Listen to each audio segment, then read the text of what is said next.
राधे राधे। हर हर महादेव। कैसे हैं आप सब? आज मैं आपको भगवान शिव को समर्पित 12 ज्योतिर्लिंगों में से एक नागेश्वर ज्योतिर्लिंग के संबंध में एक कथा सुनाने जा रही हूँ। कथा के अनुसार एक धर्म कर्म में विश्वास करने वाला व्यापारी था। भगवान शिव में उसकी अनन्य भक्ति थी। व्यापारिक कार्यों में व्यस्त रहने के बाद भी वह जो समय बचता उसे आराधना, पूजन और ध्यान में लगाता था। उसकी इस भक्ति से एक दारुक नाम का राक्षस नाराज़ हो गया। राक्षस प्रवृत्ति का होने के कारण उसे भगवान शिव में जरा भी रुचि नहीं थी। वह राक्षस सदा ही ऐसे अवसर की तलाश में रहता कि किस तरह व्यापारी की भक्ति में बाधा पहुंचा सके। एक बार वह व्यापारी नौका से कहीं व्यापारिक कार्य से जा रहा था।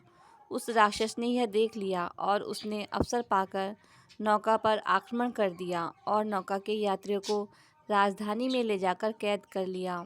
कैद में भी व्यापारी नित्य क्रम से भगवान शिव की पूजा में लगा रहता था।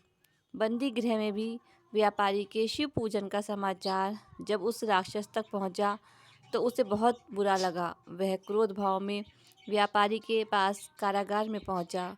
व्यापारी उस समय पूजा और ध्यान में मग्न था।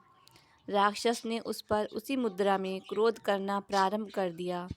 राक्षस के क्रोध का कोई प्रभाव जब व्यापारी पर नहीं हुआ तो राक्षस ने अपने अनुचरों से कहा कि वे व्यापारी को मार डालें। यह आदेश भी व्यापारी को विचलित न कर सका।